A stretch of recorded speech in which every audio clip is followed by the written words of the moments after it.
Hello, my name is Claudia Taronis, and today I will be talking to you about Marshall Fields. Marshall Fields was officially Marshall Fields and Company, was a department store in Chicago, Illinois.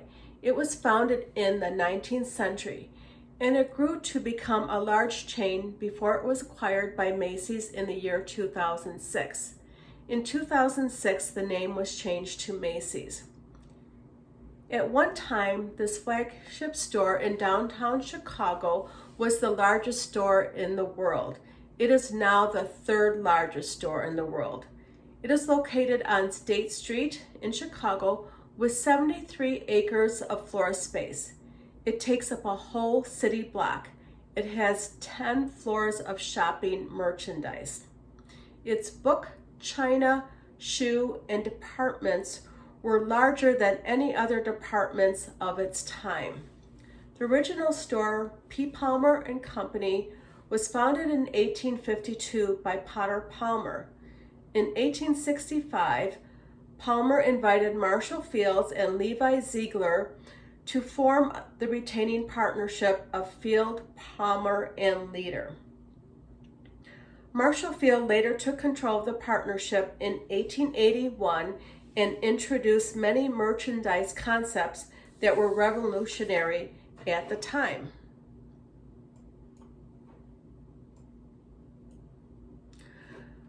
Marshall Field placed a strong emphasis on customer service. He made his store a complete shopping world. He provided virtually every product and service that was routinely needed, as well as products that were not so routine. He was the originator of the concept of an in-store restaurant for shoppers.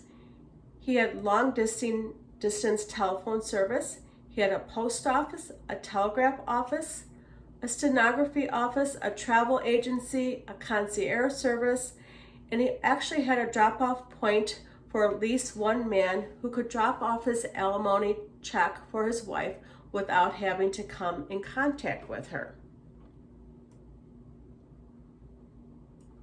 Over the years, Marshall Fields acquired more stores and purchased department store chains in other parts of the U.S. It also built the Chicago Merchandise Mart in 1930. Fields continued to expand until his death. Marshall Fields is famous for many reasons, such as surviving the Great Chicago Fire, having the first restaurant in a department store, the iconic Marshall Fields Great Soaring Clocks, and the delicious Frango mints. In 1871, the Great Chicago Fire broke out and was one of the worst infernos to ever strike an American city. Before the fire hit Fields, proactive company officials decided to load as much of their expensive merchandise as possible onto wagons and take it to Leader's home. Leader's home was out of the path of the fire. A fire was built in the furnace boiler of the basement in order to steam power the elevators so they can operate and be able to remove merchandise from the store. Eventually, the gas tank exploded and the store burned to the ground. Much of the merchandise was saved, and due to the Herculean efforts of the employees, the store was able to reopen within a few weeks at a temporary location.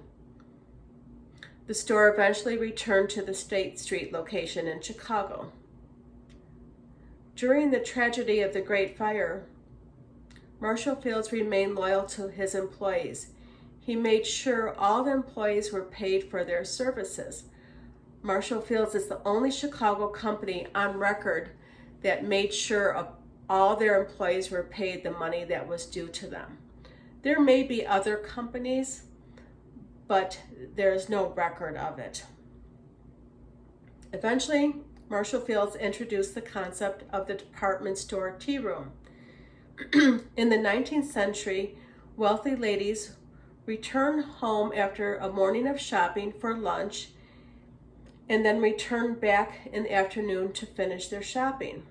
At that time, A woman having lunch at a downtown restaurant unescorted by a gentleman was considered unladylike. One day, a shopper became weak after shopping in the hat department. The sales clerk, Mrs. Herring, took notice and became alarmed. She suspected that the woman might have been hungry, so she shared her lunch with her. It was a delicious chicken pot pie that she had made from scratch from a recipe from her grandmother. She had made that pie the night before. The woman loved the chicken pot pie and expressed her gratitude to Mrs. Herring and Mr. Fields. She convinced Mrs. Herring to make more pies and invited her friends to dine and view the latest hats with her the following day. At that point, Mr. Field came up with the idea to open a department store tea room so women shoppers would not have to make 2 trips to complete their shopping in one day. The tea room later expanded and was named the Walnut Room and is still famous today for Mrs. Herring's delicious chicken pot pie, as well as many other delicious entrees. The 17,000 square foot restaurant is stunning with its Circassian walnut paneling and Austrian chandeliers. The decor is elegant yet comfortable.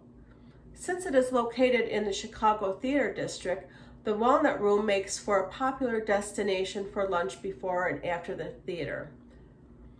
Marshall Fields had many firsts, such as the first European buying office in Manchester, England, the first bridal registry, the first concept of the personal shopper. It was the first store to offer revolving credit. It was the first store to use elevators. It was the first store to post the price of goods in plain sight. This eliminated the common practice of haggling and charging whatever the buyer would agree to pay. Marshall Fields had a large book department, and it pioneered the first book signings. In addition to many firsts, Marshall Fields became famous for the elaborate animated Christmas window displays. The ingenuity and the beauty of these windows has become a tradition for thousands of visitors every Christmas season. It is estimated that over 10,000 people pass by the window in an hour during the peak Christmas seasons. The Walnut Room is equally famous at Christmas time with the 45-foot beautifully decorated Christmas tree. Customers will wait for hours to be seated in the Walnut Room during the holiday season while they admire the beautifully decorated tree and stroll through the extensive Christmas shop. Here's a picture of the tree all decorated in its finest. Customers also flock to purchase Marshall Fields' famous Fangirl mints. These delicious mints melt the hearts of all Midwesterners in our treasured Chicago holiday tradition, as well as the sweetest gift year-round. As you can see, they're boxed in the Marshall Fields color.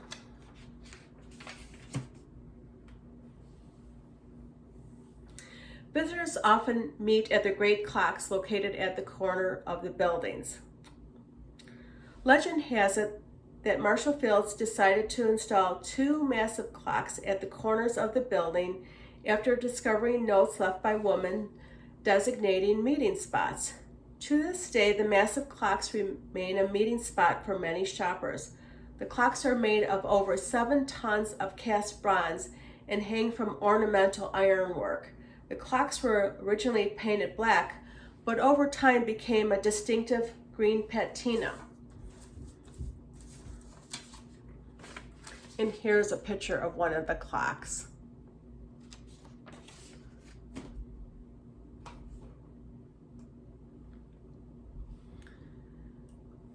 Visitors to the store can look up and admire the beautiful Tiffany ceilings. The vaulted ceilings cover over 6,000 feet and is made up of 1.6 million pieces of shimmering iridescent glass. It is truly remarkable. And I have a picture here. And on this side is the picture of the Tiffany glass. And this picture over here is a picture of the vaulted ceilings, the entryway and the vaulted ceilings.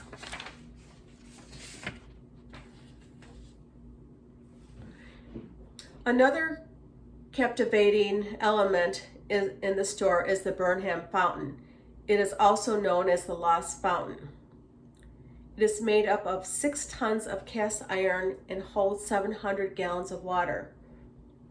The fountain was in the original plans but was vetoed. And in 1992, 100 years later, the fountain was added to the new atrium. The fountain is the perfect final touch and makes for another great meeting spot.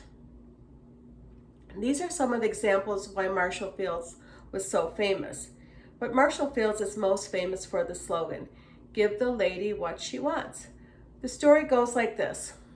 A lady was unhappy with her purchase and wanted to return her item.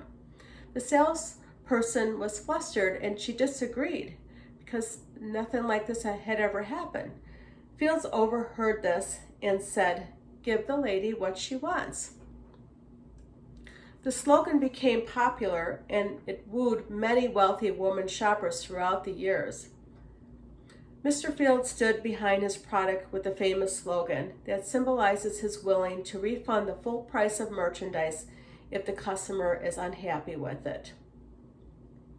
In 2006, Marshall Field's was purchased by Macy's Incorporated. The name was then changed to Macy's.